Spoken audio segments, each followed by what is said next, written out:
Hi everybody, thank you for joining me today on my YouTube video. If you're new here, welcome, and if you're a returning watcher, thank you so much for supporting me.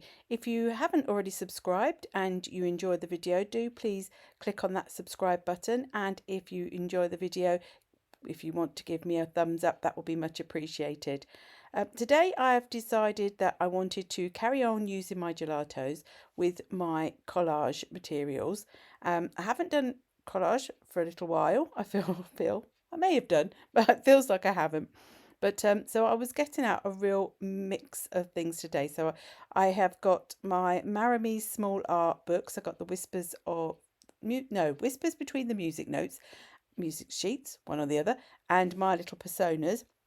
But I wanted to mix in with some of the Tim Holtz collage papers. So I've got a mixture, some from the Halloween sort sets and some from the collage tissue that comes in the roll, as well as some of my washi tapes. So I start off, I took a sheet that I wanted to use from the music notebook, and I tore some sections. I wanted the colours from the music paper to sort of be my main feature in this spread. I'm using my Dylusions journal. This is the 8x8 ledger, not a leisure, oh it is leisure, but a ledger version of the Dylusions journal. Dylusions are one of my favourite sorts of journals to use, and I am using the Distress matte medium by Tim Holtz, and I do like the matte version. So I start by providing a sort of a horizontal. I wanted to make like a line across the pages, and so that's why I put those there, but I wanted it to mostly be the coloured part of the page. And then I'm adding in some of the the collage tissue papers. Now, you might have seen at the beginning, I was like pulling out the tissue from the middle of my roll. It doesn't come like that. Those are my bits where, when I've been using the tissue in the past, if I have bits left over, I sort of fold them up and stuff them back in the middle so that I can use them for things like this. So if I just want little bits, I've got some little bits to choose from. This is the Halloween set of tissue papers. The collage papers have now changed from being on a roll to being in sheets. But even though it's a Halloween set, I bought it because it had lots of like ledger pages, text, numbers. There's like a library card. There was lots of things in there that I felt were a lot more generic and weren't just for Halloween, because Halloween isn't actually something I do an awful lot of crafting around. So I thought that the other elements in it were really useful. So I am using my Distress Collage medium, and what I do is I put it on the back, I put it on the page, I put it over the top. It may be overkill, but I like to really make sure that that is really stuck on there. So then I wanted to add a little bit more of the actual collage paper from the book. So I've got sort of different types of collage going on here. So the reason I stuck the colour down first was because I knew that the tissue goes transparent around the text. So I stuck the colour, the papery collage paper, if that makes any sense, down first, because I knew that the tissue would be able to go over the top of that and still show the colour through. I'm now using some washi tapes. I will list what I use in the description box below. I might not be able to list everything because things like some of these washi tapes I've had in my stash an awful long time. I'm not always sure where I've got things from anymore, because they're not necessarily something that is with for a particular brand. That, like this particular, the washi tapes are produced by and sold through lots of outlets, if you know what I mean. So I will just give a broad sort of listing for some of those. Now, the film strip and the letters I stuck as a whole. The one that I've just stuck down is actually an Aall and Create washi tape. I know that one. And I tore it because I wanted not so much of it on there. Now I am just uniting the whole page by adding some clear gesso. Because I knew I wanted to use my gelatos, I needed to have a really good surface to use them on top of. So I am using, it's the Dina Wakley clear gesso. It's not a particular reason why I've chosen that, apart from I've got this little bottle, I've had it a long time. I'm getting to a point where I'm trying to use up things where I've got bits left. I am now using the gelatos, and because I've put that gesso on, there's a lovely smooth surface for me to blend them out with. Now I won't even try to tell you what the colours are because I won't get it right, so I will list them down below in the description box. I chose this, I think it was actually called Buttermilk, but it was more yellowy than I liked, which is why I only ended up adding a little of the tiniest bit. But I chose my other two colours, the brown and the blue, to match in with the colours of the paper. So I'm just adding a little bit where I think, mixing it, like rubbing it in with my fingers. I decided that I just wanted to add it that way, and because it's got the clear gesso underneath, it's really moving easily and just spreading out. It's not a problem at all.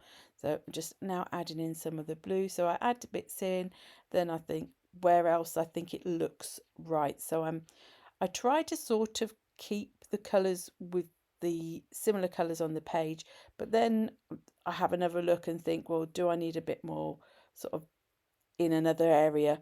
And that's what I'm doing. I'm just building that up gradually. So I go back to colours I've already used sometimes as well.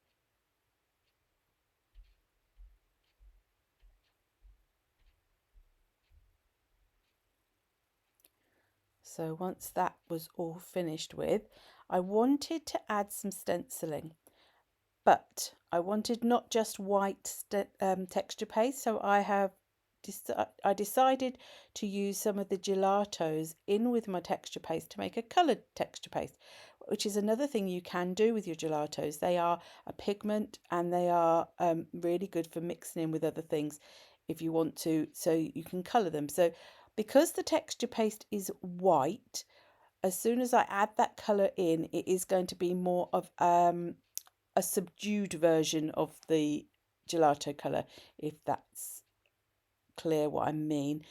As in, you're making a pastel version of it in some ways. And when it goes on, first of all, it's a bit darker. Then when it dries, the whiteness comes out more. And I'm using this stencil now. I don't even know if this stencil is still available. It's a Tim Holtz one. It's an eye chart, and I forget I've got it.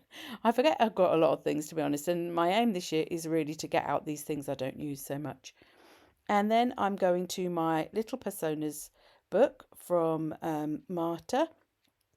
I will link the books in the description box below because I know they are a current product that is available. I chose this little boy. He was, when I was looking through the book earlier on, before I started the project, he sort of jumped out at me. Now, he did have wings, sort of like feathery wings. I debated whether I wanted to keep them on or not. Then I debated whether I wanted to add my own wings behind him.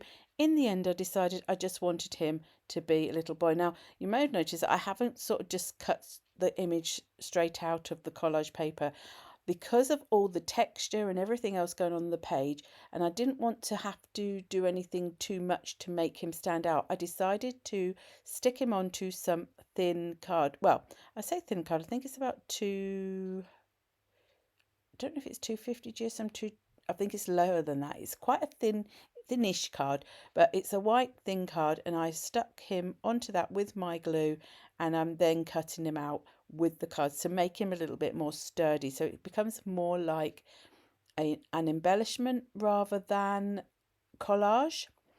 So it's something I sometimes do it. Most of the time with my collage papers, I do tend to just use them as collage, and then I find other ways to make them stand out by adding shadowing and things like that. But today I felt like this really did need to have a little bit more substance, because I'd put layers of collage paper, I'd put the washi tape, I put gesso, there was gelatos, there was texture paste, and it needed something a bit more substantial. So once I had cut him out, and I have to admit I did cut some little bits off of him that were too tricky for me to cut out, I've gone to my archival ink pads. I got the minis, and I've chosen the vintage photo, and I am just going round and colouring the edges of where he has been cut out. If I was sticking just the collage paper down, that's not something I would worry about doing so much. Sometimes I do, sometimes I don't. It depends how much you see the edge. So usually if you're sticking your collage paper directly on flat, you're not going to see the edge anyway, so it won't be so much of a problem. But on this case, I decided that I would colour the edges, and I'm now sort of filling in the bits I couldn't reach with the ink pad. I'm filling them in with the pen, and it's a Unipin sepia, I think it was. So I cut him out and coloured the edges, and I also went and sorted out some sentiments before I got to this part. The sentiments come from Asha Marquette. She has Lemon Creation. I'll link her channel and her shop in the description box as well. I love her sentiments. She has some fun ones. And then I wanted him to have something to stand on, so he's got a little bit more washi tape to stand on there, and I sort of stuck it down, and I thought, oh, I better put a little bit of matte medium over the top just to make sure that it is staying down. I've stuck him down with just normal white glue, and then I'm using the same glue just to stick those sentiments on, and I chose 3 that they weren't together, but I thought they went nicely together, and you'll be able to read them from the photos at the end of the video. And so they're stuck down, and then I decided they needed something just to sort of set them apart a little bit. So I've got my black Stabilo Aall pencil, and I'm just putting a bit down and then adding water. Now I always forget every time I put it down that once you add that water, it really intensifies. So I then had to spend a bit of time sort of adding extra water in and really watering out that black pencil, because it was a bit too much for me. So that's why I ended up spreading it quite far. And then I still forgot on the other one and still added a load again. But never mind, it was fine. And then I decided that maybe a little bit of the boy needed a little bit of shading, but I didn't do too much around that because I thought I didn't want to sort of go around the whole thing. I just wanted to add a little bit there because it went where the sentiment was as well. So watering that out, and then finally a little bit along the bottom. So if you have enjoyed this video, like I said, do please give it a thumbs up, and if you're not already subscribed, to subscribe. Thank you ever so much for watching today, and I'll hopefully will see you in the next video. Bye.